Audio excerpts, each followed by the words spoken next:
papas da questão.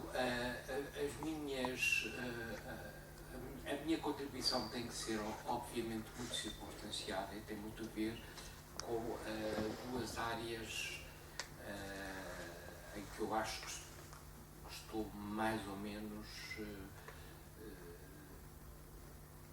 capacitado, para não ter muitas asneiras. Uma delas que se prende com o próprio conceito do neorrealismo. Curiosamente, o conceito de neorrealismo aparece muito antes do que a maior parte das pessoas pensam. Aparece ligado a um grupo de pintores ingleses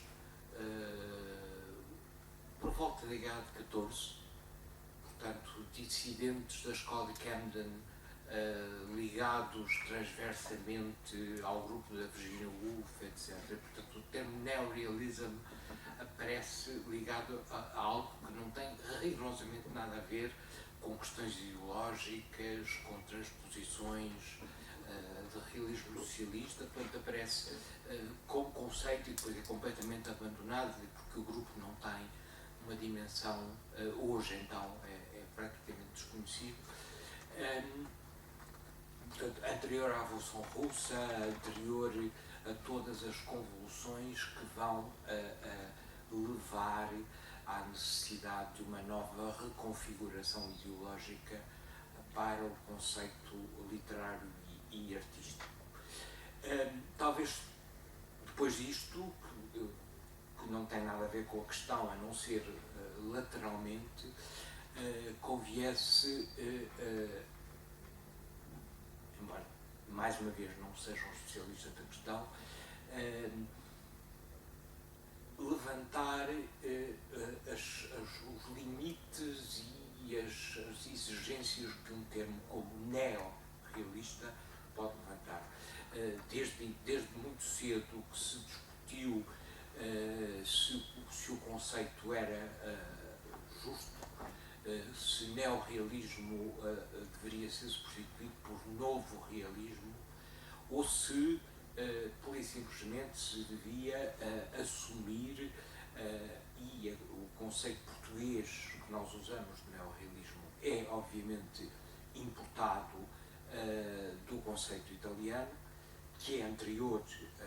à sua expressão cinematográfica, que aparece primeiro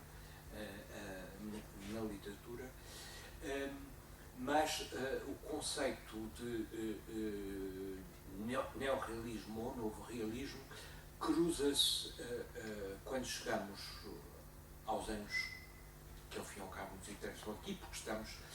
tudo isto é gerado por uma retrospectiva, exposição,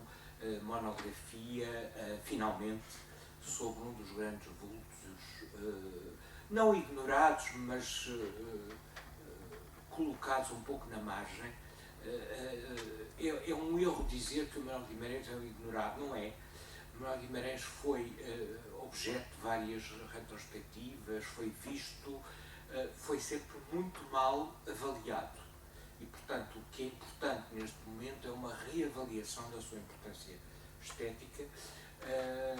mais do que um conhecimento da sua obra,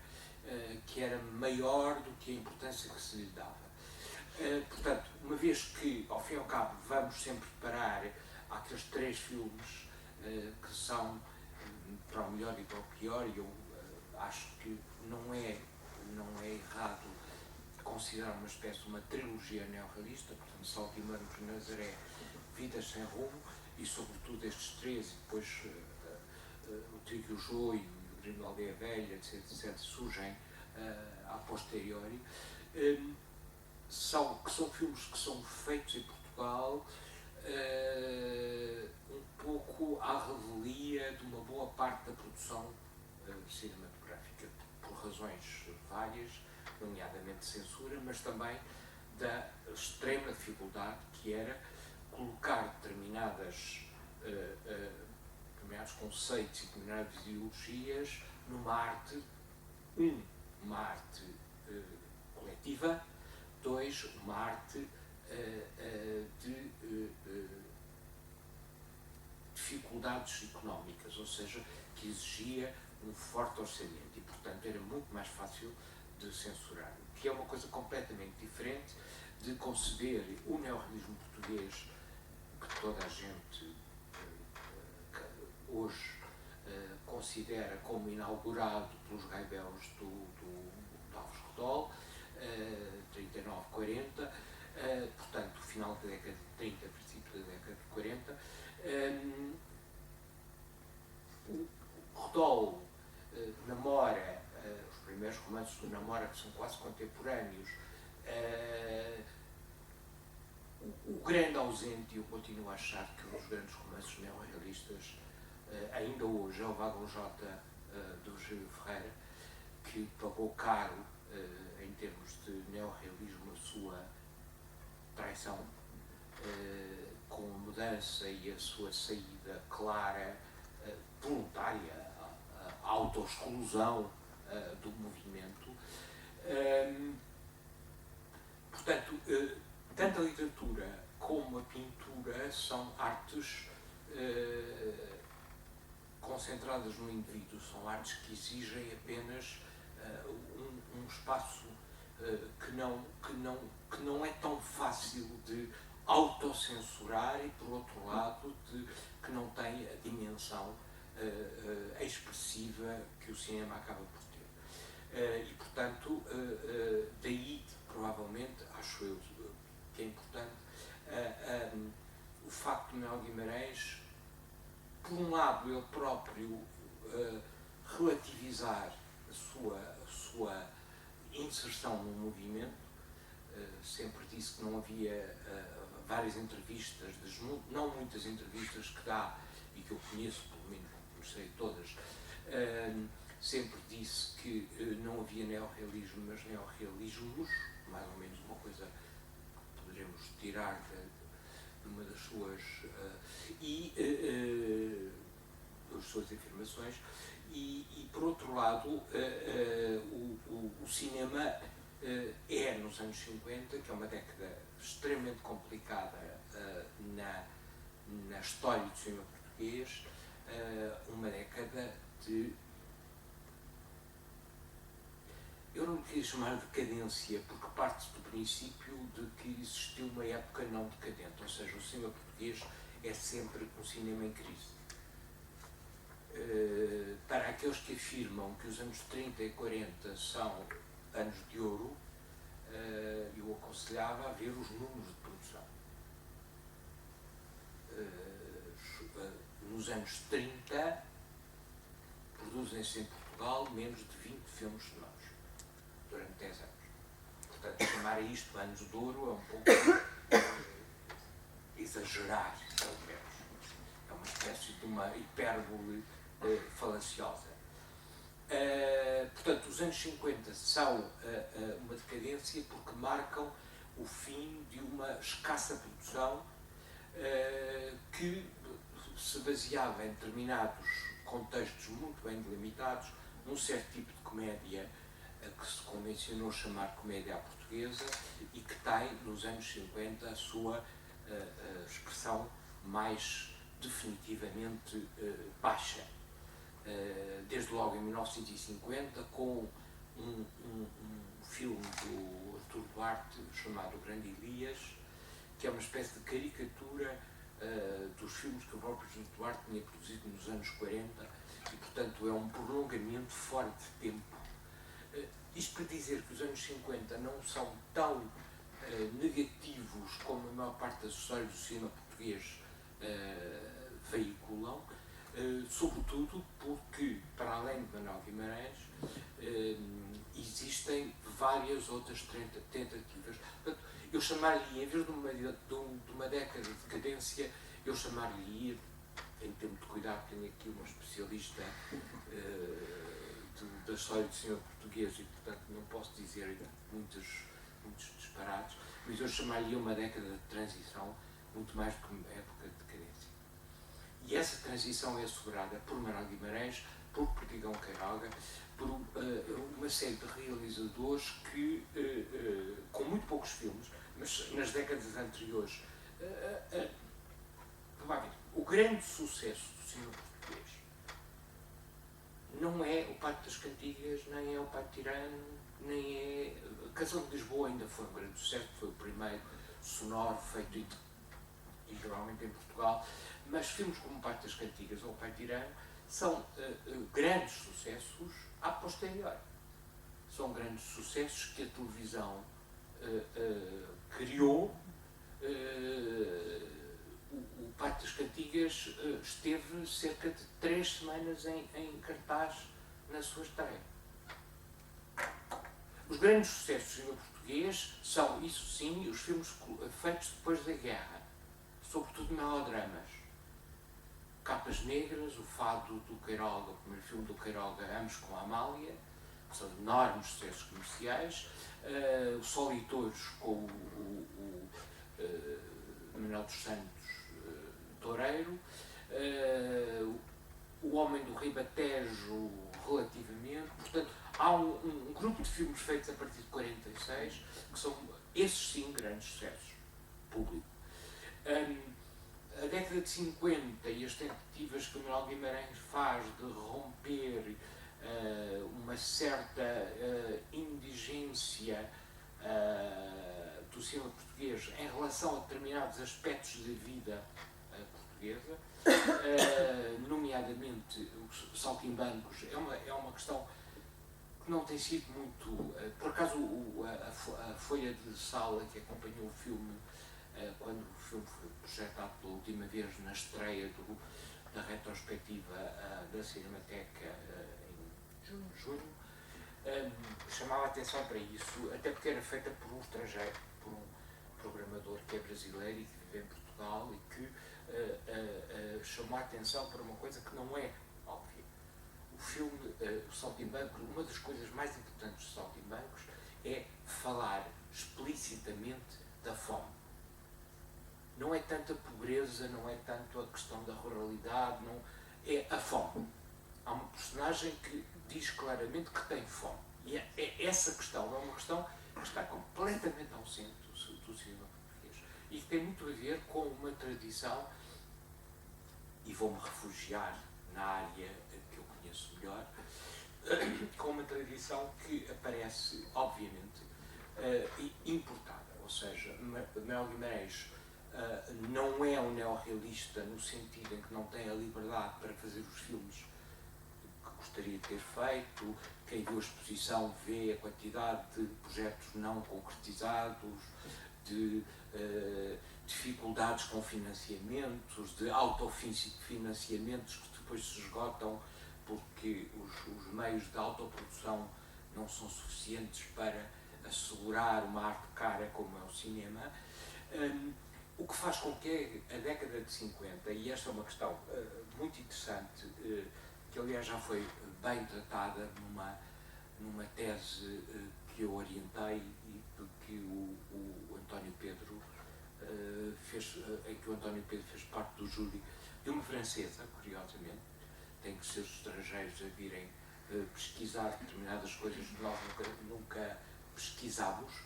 que fez um levantamento exaustivo da programação dos cineclubes e a tese que tem como título principal A Cidade das Flores, responsabilidade minha que a mandei ler o livro do Abeleira, se tivermos tempo, seremos ao livro do Abeleira mais tarde, e que é um estudo da recepção do cinema italiano em Portugal, ou seja, o cinema italiano, o neorrealismo italiano, e o termo neorrealismo italiano é um termo complicado, eu diria, o cinema italiano, neorrealista e imediatamente pós-neorrealista, ou na sequência do neorrealismo, funciona como uma espécie de metáfora para o cinema português que não há e que não há hipótese de haver. E, portanto, o Manuel Guimarães é uma espécie de única,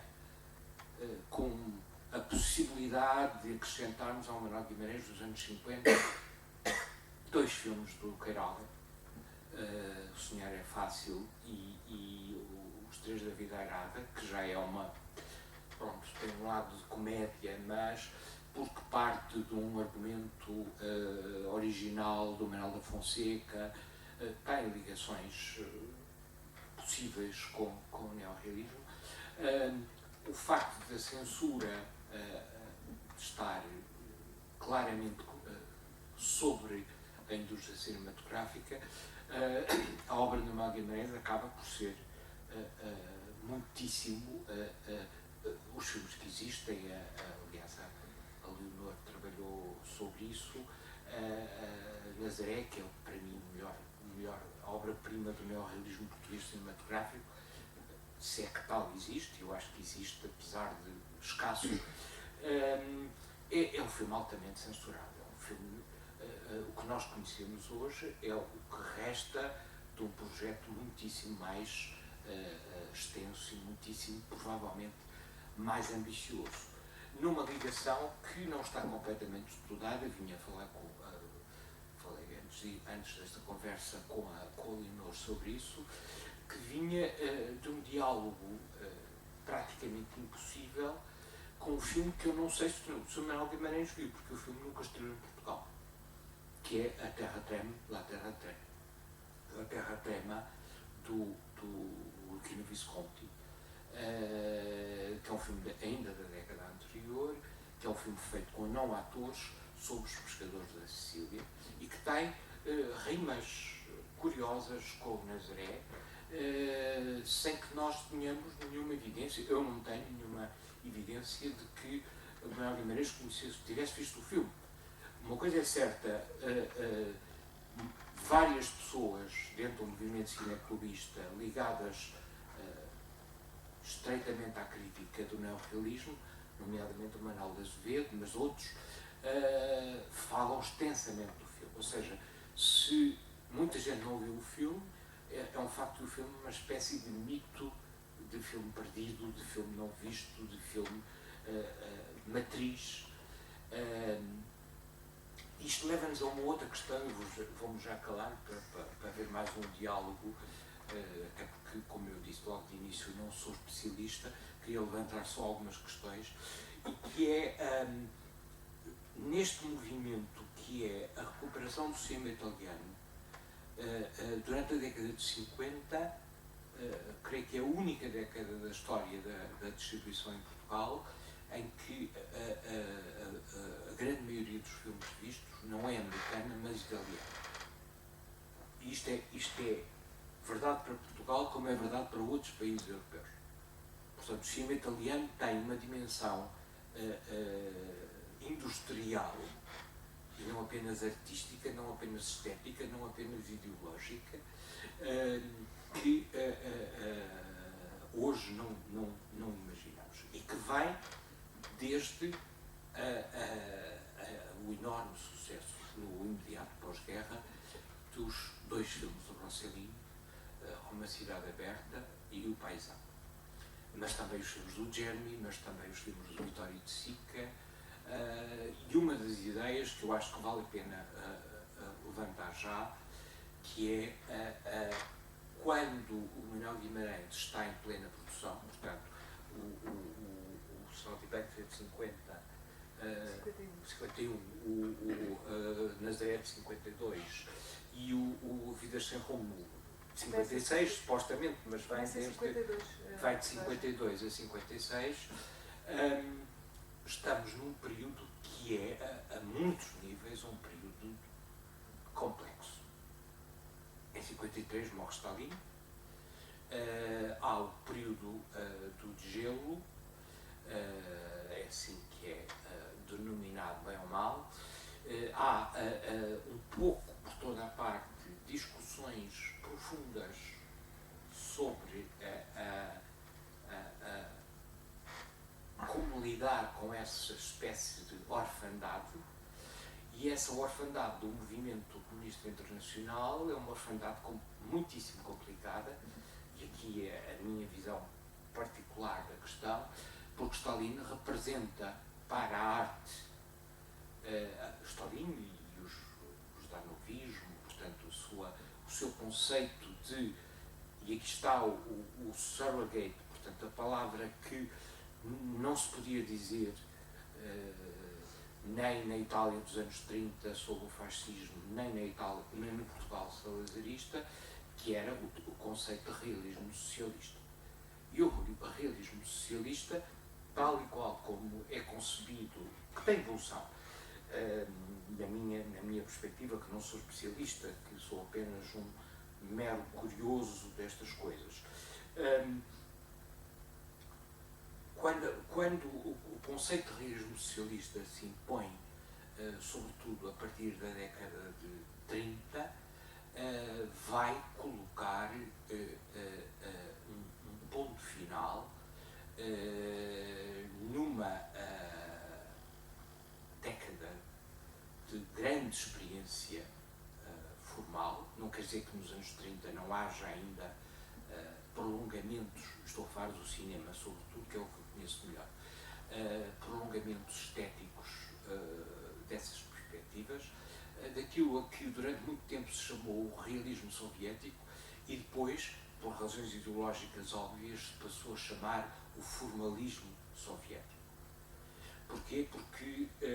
grande parte dos movimentos ligados ao agitprop, gente como Eisenstein, ou Bloch, ou Meyerhold no teatro, ou Mayakovsky na literatura, são progressivamente ou desaparecem porque se suicidam ou são altamente censurados. E, portanto, o realismo socialista vai aparecer como uma espécie de cancelamento, de uma palavra que eu gosto muito e que já não se usa, de obnubilação, de cancelamento das experiências que estavam ligadas à Revolução em termos estéticos. Portanto, a Revolução Russa ligado ao futurismo russo, ligado ao letrismo, ligado a experiências profundamente radicais, que nós hoje conhecemos relativamente mal, porque o longo, apetecia-me usar uma provocação, mas não uso, a longa noite do stalinismo fez questão de ocultar muitas delas. Muitas passaram, mas a visão que havia, por exemplo, de filmes como O Coração de Potemkin, ou O Outubro, ou os filmes do Pudovkin, ou os filmes do Dovzhenko, nos anos 50, é absolutamente extraordinário. Ler, e eu vou parar por aqui, ler as críticas, os livros da época, por volta de 1950, entre 50 e 54,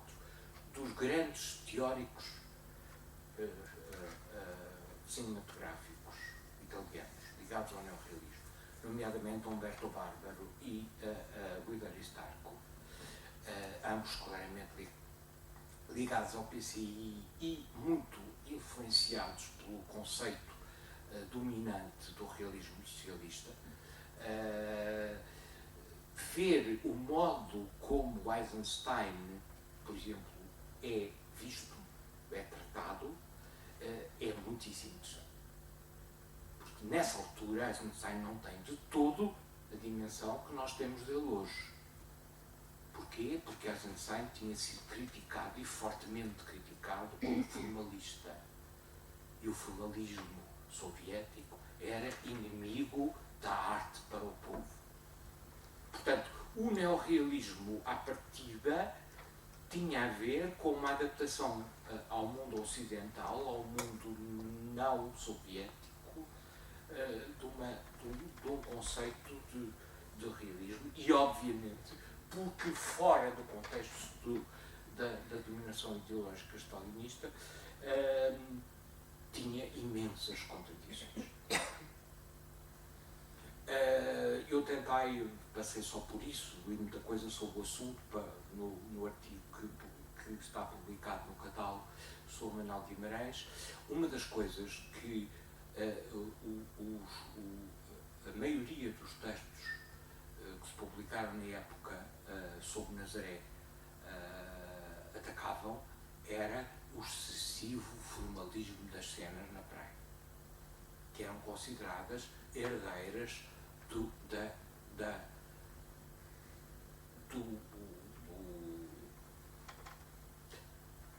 do cinema soviético, do cinema do Eisenstein, que tanto tinha sido criticado.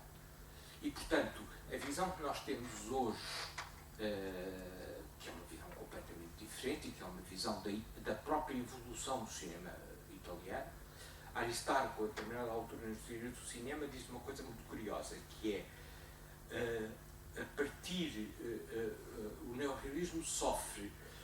uma espécie de corte, de ruptura,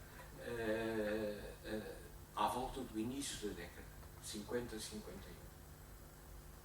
Inclusivamente com a crítica que ele faz diretamente ao desvio de Rossellini. Ou seja, o Rossellini da Uma Cidade Aberta não é o mesmo Rossellini do São Francisco de Assis, do Santos Pobrecinhos.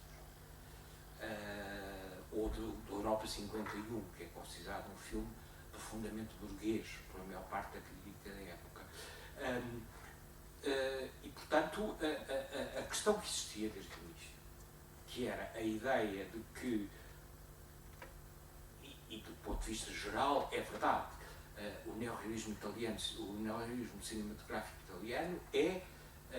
está profundamente ligado, em muitos dos nomes. Curiosamente, um dos mais importantes é hoje praticamente desconhecido, e é pena, que é um grande cineasta que é preciso recuperar,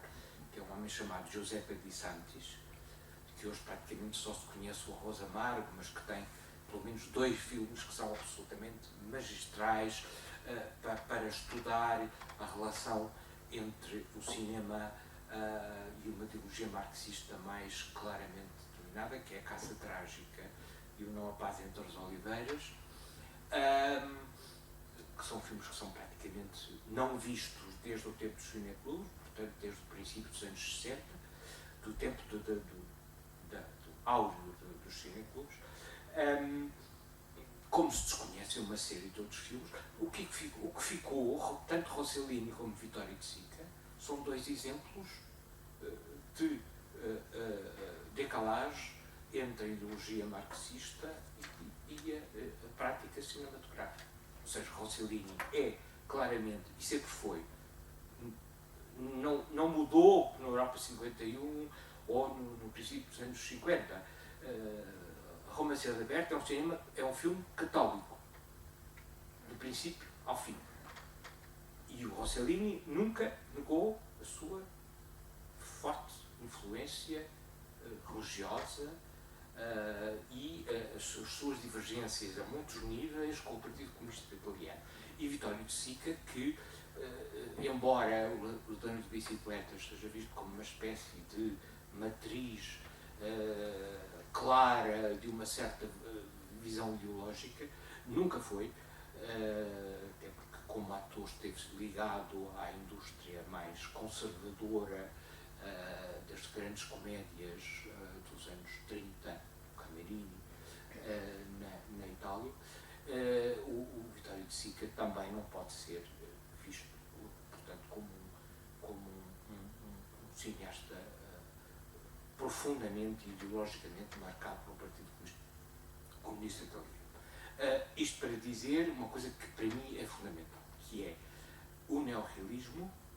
que em termos literários pode ser visto como um substituto, prolongamento do realismo socialista, embora o próprio namora haja grandes diferenças ideológicas claras entre o Namora e o Rodolfo, por exemplo, ou entre o Namora e os poetas do Novo Cancioneiro, e a questão da poesia ainda era outra questão complicada que viria juntar-se a esta panóplia.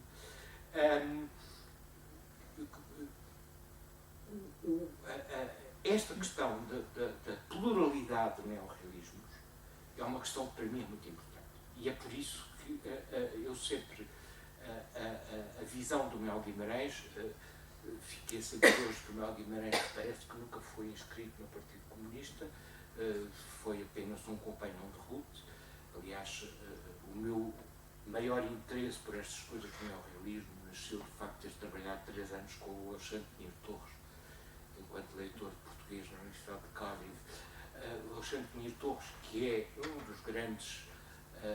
estudiosos do neorrealismo literário português, ele próprio nunca ligado ao Partido Comunista, a crer nas suas próprias afirmações, mas a ideia dos compagnons de route, que, de qualquer maneira, não impede que o conceito de neorrealismo, esteticamente, seja, mesmo antes de todas as rupturas que vão sendo feitas ao longo da década de 50, primeiro com as críticas ao stalinismo, depois com uma violenta ruptura que é feita em 56, depois da invasão na Hungria, que leva uma série de intelectuais europeus, Sartre à cabeça, a afastar-se do movimento comunista internacional e a criticar a invasão da Hungria pela União Soviética. Portanto, antes de tudo isso, a própria dimensão, estamos a falar de dimensão estética, das várias fragmentações do neorrealismo, sempre foi múltipla. Sempre passou por diversas, complexas e às vezes contraditórias relações ideológicas. E a figura de Manuel Guimarães tem que ser integrada exatamente nesse espaço. Acho que para já. Muito obrigada. Acho que vermos as coisas assim, em geral, ajuda muito a situar o Guimarães. Agora, a palavra ao professor António Pedro Pita.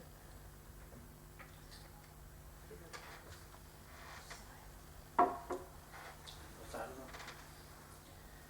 Eu começo por agradecer à professora Leonor Real esta lembrança de me juntar à reflexão sobre a obra e os contextos do trabalho cinematográfico de Manuel Guimarães e de fazer participar desta mesa sem ser na qualidade de mestre de cerimónias, que é o meu desempenho habitual, enfim, com gosto, mas que hoje dá-me esta participação, dá-me um gosto muito especial. Real foi a curadora desta exposição, que é, como já foi dito, o princípio dessa redescoberta, não propriamente contrariar o esquecimento, mas dessa redescoberta, e essa é a primeira razão do meu gosto, e depois por me fazer participar também com o Mário Jorge Torres, que é um professor e um mestre de uma imensa erudição, de um imenso conhecimento. Temos agora aqui a prova disso, mas é uma erudição arrumada, é uma erudição pensada, é uma erudição organizada. E quando a erudição é assim, além de ser extraordinário de ver, é uma erudição que se torna problemática. Portanto, esta apresentação que foi feita, este pano fundo, este horizonte que foi aberto, é um horizonte muitíssimo sugestivo, além de corresponder exatamente ao que foi pedido. É um horizonte muito sugestivo, onde nós agora podemos, em particular, situar Manuel Guimarães, mas um Manuel Guimarães naquilo em que Manuel Guimarães leva atrás, consciente ou inconscientemente, todos os problemas estéticos, culturais da sua própria época.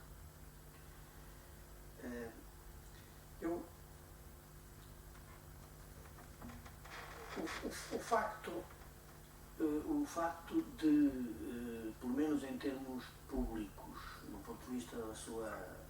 presença pública, da presença de Manuel Guimarães ter-se iniciado em 1949, com um comentário sobre o Desterrado, Soares dos Reis, e a primeira longa-metragem ser de 1951, levou-me imediatamente a uma das questões que neste momento mais me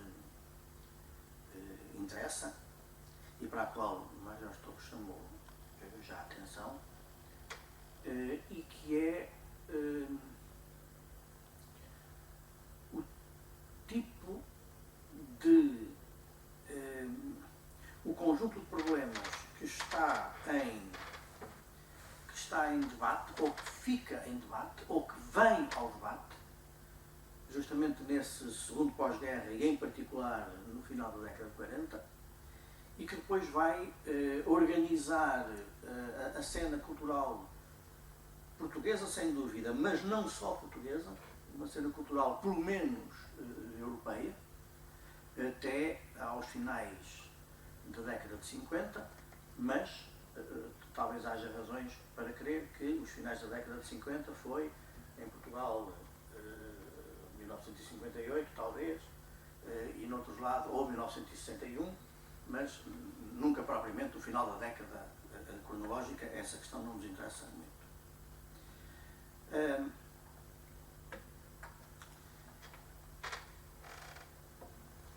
E aquilo que neste momento mais me interessa fazer, e aquilo que agora nos tempos mais próximos, no que diz respeito a este âmbito do trabalho, eu gostaria mais de fazer, é tentar ver claro numa problemática, não num conjunto de problemas, mas numa problemática para onde confluem grandes questões relacionadas com a literatura, grandes questões relacionadas com o cinema, grandes questões relacionadas com a pintura, grandes questões relacionadas com o pensamento teórico, enfim, digamos, filosófico, doutrinário, etc. E que, por várias razões, em Portugal, mas não só em Portugal, eu creio que nesse aspecto Portugal acompanha um pouco o que se passa, pelo menos no que diz respeito ao universo europeu, aquilo a que talvez pudéssemos chamar, enfim, para a minha arrumação própria, eu tenho chamado um novo ou o aparecimento de um inédito, vamos dizer, um novo regime das imagens. Eu gosto de pensar para mim próprio com esta ideia. O que é que eu quero dizer com isto? O Mário Jorge Torres falou na grande convulsão dentro do movimento comunista internacional que foi a invasão da Checoslováquia em 1950 da Hungria em 1956, estava a antecipar 12 anos, em 1956, eu acho que, sob vários pontos de vista, o ano de 1949 é, em particular na história cultural e política europeia, um ano chave, esse tal da curta-metragem sobre o Desterrado, o mesmo ano da curta-metragem sobre o Desterrado, e é um ano em que a cena, o contexto cultural, político português não só muda, mas podemos dizer que é subvertido nos seus princípios. Há alguma coisa que vem da afirmação do Estado Novo em 1936. Há uns 15, há um período, eu ia chamar-lhe um arco cronológico, mas isto dos arcos anda muito complicado e, portanto, vamos dizer, há um período de 15 ou 16 anos que vai lá desde 1933 e que, de facto, tem uma coerência própria, tem uma legibilidade própria, que basicamente nós poderíamos arrumar dizendo que esses princípios dos anos, esses primeiros anos 30 são de uma definitiva ou aparentemente definitiva ou uma pretensamente definitiva rearrumação do mundo cultural e político português que extingue,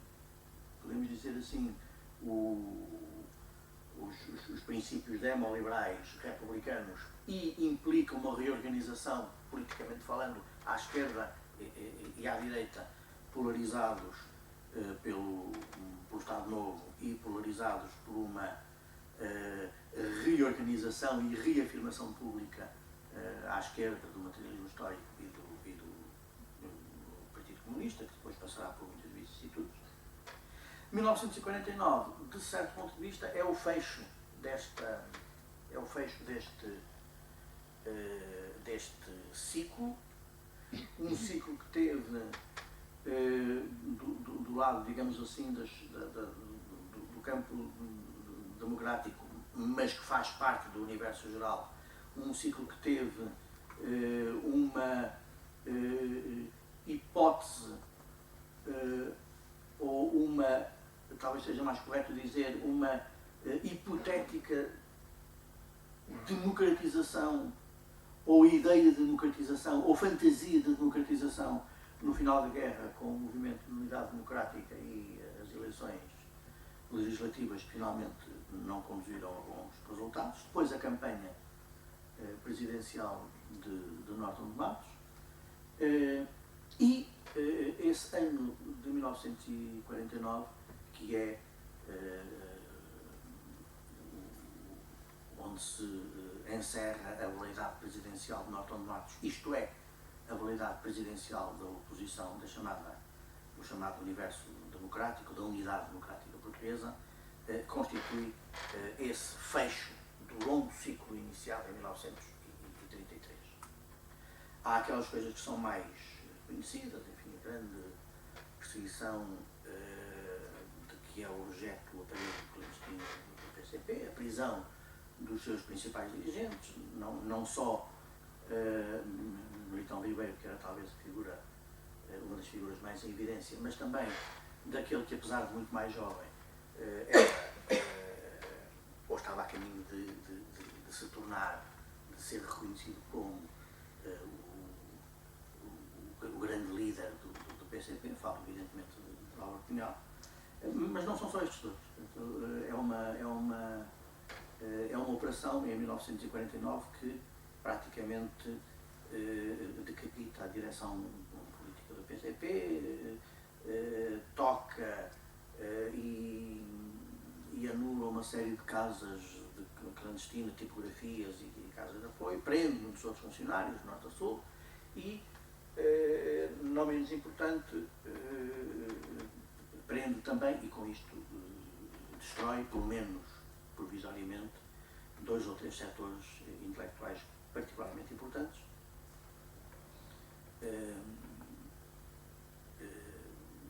Alguns em Lisboa, claramente o setor que operava em Coimbra, que é praticamente destruído neste ano.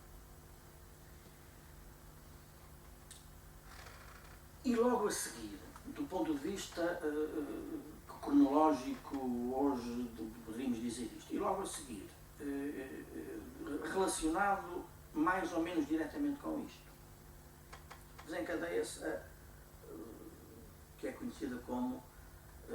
a famosa polémica interna do neorrealismo, que é, de facto, uma polémica violentíssima em termos pessoais, em termos coletivos, em termos doutrinários. Porque é que esta polémica pode ter que ver com o panorama geral e se integra no panorama geral que Mário Jorge Torres desenhou? Porque esta polémica é, entre outras coisas, uma das consequências teóricas ou teórico-práticas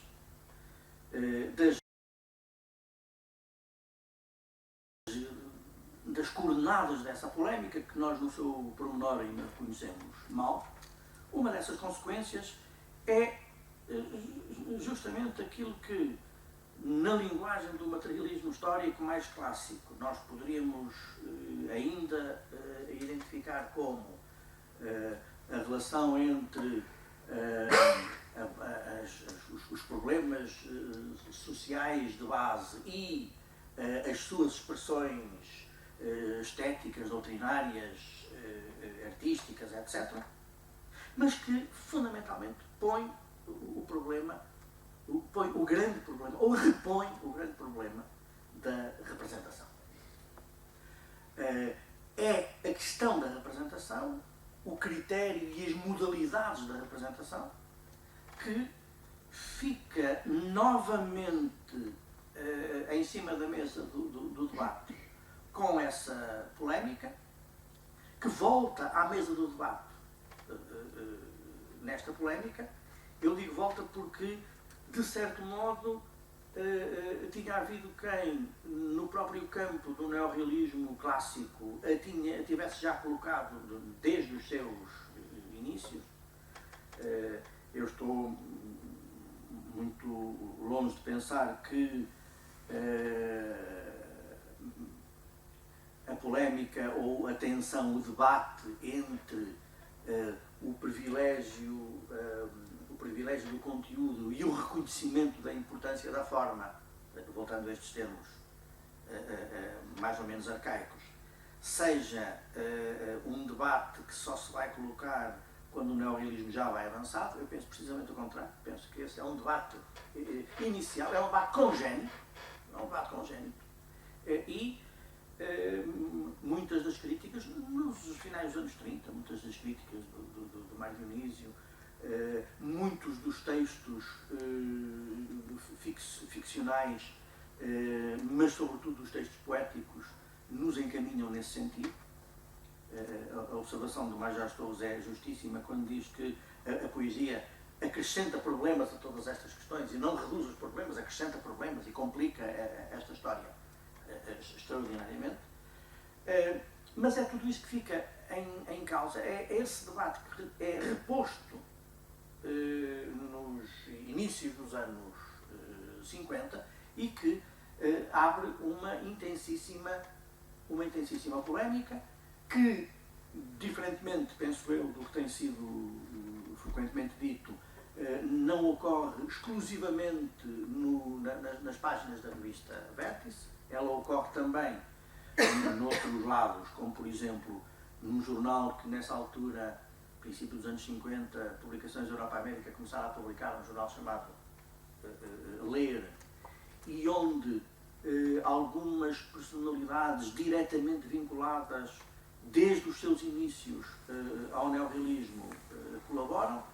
a despeito do aparelho da direção política ou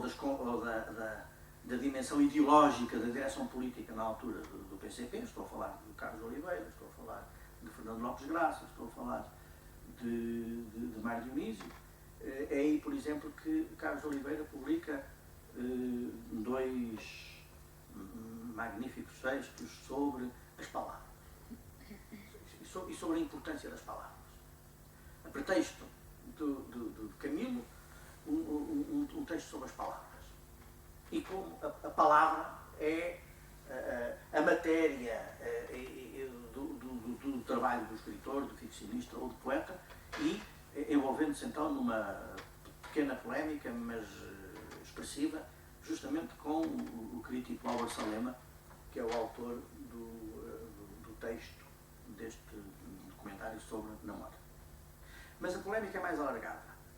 Não nos interessa agora. Interessa-nos essa questão da representação. Isto é, fica reposto, fica reaberto o debate, se é que ele alguma vez se fechou, mesmo neste quadro português, fica reaberto o debate sobre a grande problemática da representação e, dentro disto, sobre os grandes modelos da representação, o modelo especular, a questão do espelho, a questão do reflexo, tudo isto fica novamente em debate, porque,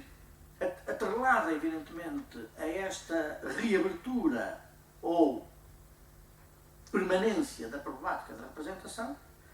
está o grande debate que abertamente em toda a Europa do segundo pós-guerra fica aos olhos de todos e que é aquilo que, para abreviar, nós poderíamos sintetizar dizendo que é a grande discussão entre a figuração e a abstração. A questão da abstração, a questão da arte dita abstrata, que tem o seu aparecimento quase confidencial com as primeiras coisas de Fernando Lanhas na primeira metade dos anos 40, mas que depois cuja importância depois se alarga, e alarga sobretudo porque mudaram os fundamentos que poderiam considerar que a arte chamada abstrata seria alguma coisa de estética e ideologicamente contraditório com aquilo a que se poderia chamar figuração, que ela própria fica também em debate. Isto é, trazer para este grande debate, ou abrir ou construir um campo de controvérsia, em que os problemas da representação literária possam ser pensados a partir das questões que são lançadas, por exemplo, pela prática e pelo pensamento acerca da pintura, neste debate figuração-abstração, por exemplo, encaminha-nos justamente na definição daquilo que eu inicialmente referia como o tal regime de imagens que está em transformação. E elementos ativos, um elemento ativo dessa transformação é, o Mário Jorge Torres também já o referiu, é o facto de o cinema neorrealista, ou filmes neorrealistas italianos, chegarem a Portugal, mas não chegarem a um sítio qualquer de Portugal. Chegarem, em primeiro lugar, ao movimento cineclubista que se tinha começado a organizar desde os princípios dos anos 40, mas que justamente nestes anos 50 vai relançar-se com uma força que é uma força considerável, de modo a que, por exemplo, em 1955, o tal ano em que não há estreias de longas metragens portuguesas, mas em que, como o Paulo Cunha justamente no trabalho dele mostrou, mas em que estreiam 99 curtas-metragens, e algumas delas consideráveis. Portanto, a questão do ano zero é um ano zero se nos referirmos exclusivamente às longas-metragens, mas não ao silêncio, à extinção do cinema português, que, por seu lado, neste mesmo ano, 1955, há 15 cineclubes em funcionamento regular, nós possuímos esses números, que têm qualquer coisa como cerca de 9.000 membros, e onde se está a desenvolver uma reflexão sobre o cinema, isto é, sobre a imagem cinematográfica, cujas relações com a gênese do chamado cinema novo já têm sido bastante apontadas. Portanto, é neste ambiente de revisão conceptual geral que nós devemos situar a escrita daquela que é uma das obras máximas da reflexão estética produzida em português, e que é a obra de Mário Dionísio chamada A Paleta e o Mundo. A Paleta e o Mundo começa a ser publicada, começa a ser escrita em 1952, vai ser publicada em fascículos e depois em 56 reunida nos dois grandes volumes da primeira edição, mas no pórtico, digamos, da obra, Mário Dionísio faz questão de dizer que a obra não faz mais do que sistematizar e organizar as coisas que ele tinha vindo a pensar desde há mais de 10 anos. A cronologia é muito expressiva, seja como for, a Paleta e o Mundo, que é, de resto, antecedida do ponto de vista da publicação por uma pequenina conferência, também de Mário Dionísio, chamada Conflito e Unidade na Arte Contemporânea, onde, justamente, Mário Dionísio tem uma das fórmulas-chave para nós entendermos a transformação desse regime das imagens, que é quando, referindo-se à figuração e à abstração, justamente, Mário Dionísio escreve: eu creio que nós precisamos de fundamentar a ideia de que aquilo a que se tem chamado figuração, aquilo a que se tem chamado figuração e aquilo a que se tem chamado abstração se procuram mutuamente. Este se procuram mutuamente é a expressão dele. E não é por acaso que seja exatamente relacionado com este ciclo de reflexões que, reparem, Mário Dionísio está a refletir sobre a arte, ele que tem um envolvimento com a literatura, enfim, que é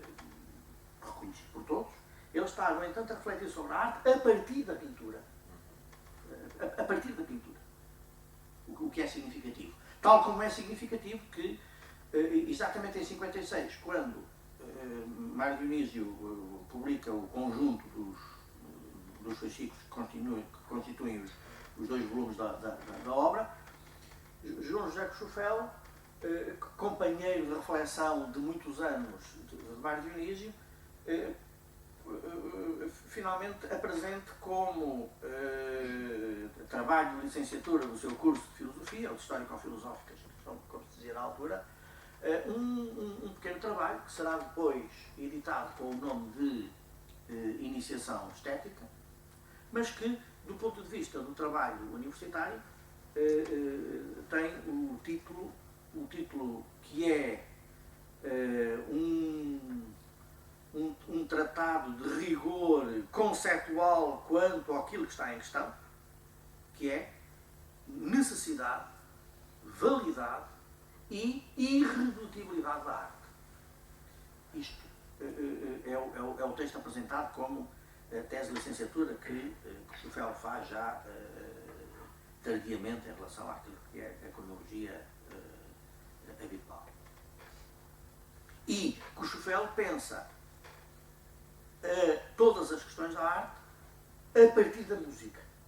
E pensar estas questões a partir da música, pensar os problemas do realismo ou os problemas da transformação do regime das imagens a partir da música, coloca o observador num ponto de vista bastante singular e potencialmente bastante rico.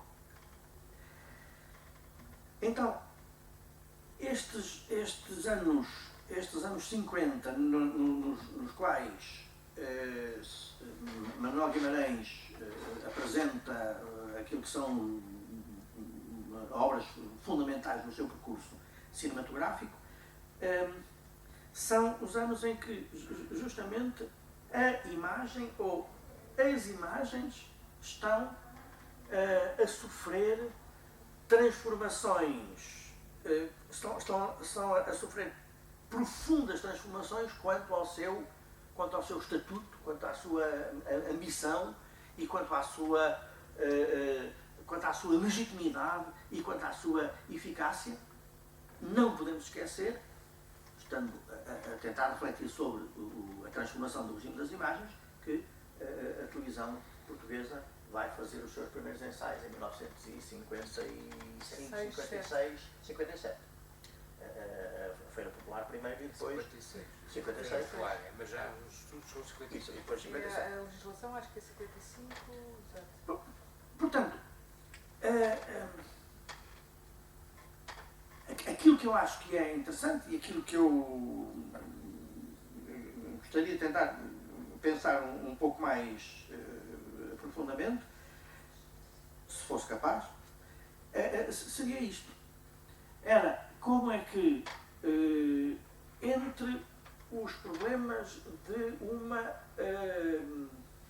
não é de uma crise, a palavra não é boa para estas coisas, de uma transformação dos critérios da representação, que é, digamos assim, o macro problema, tenta ser pensado a partir de um problema um pouco menos macro, que é o problema da imagem, independentemente de ser a imagem do cinema, a imagem da pintura. Seria que é preciso trazer à colação, que também se utiliza pouco, seria que preciso trazer à colação também que estes anos, a viragem dos anos 49 para os anos 50, são os anos da afirmação do nosso surrealismo como grupo. Não propriamente os inícios do surrealismo, eu penso que aí seria preciso ir lá mais para trás e pelo menos para algumas pinturas do expressionismo avançado do Júlio, por exemplo, ou para os primeiros poemas do Edmundo Betancourt, o Edmundo Betancourt dos poemas surdos, lá dos anos 30, ou alguns dos textos do António Pedro, artista plástico, mas também escritor, apenas uma narrativa, seria preciso ir. Mas agora, enquanto grupo, é precisamente nesta viragem dos anos 49 para os anos 50 que o surrealismo se afirma.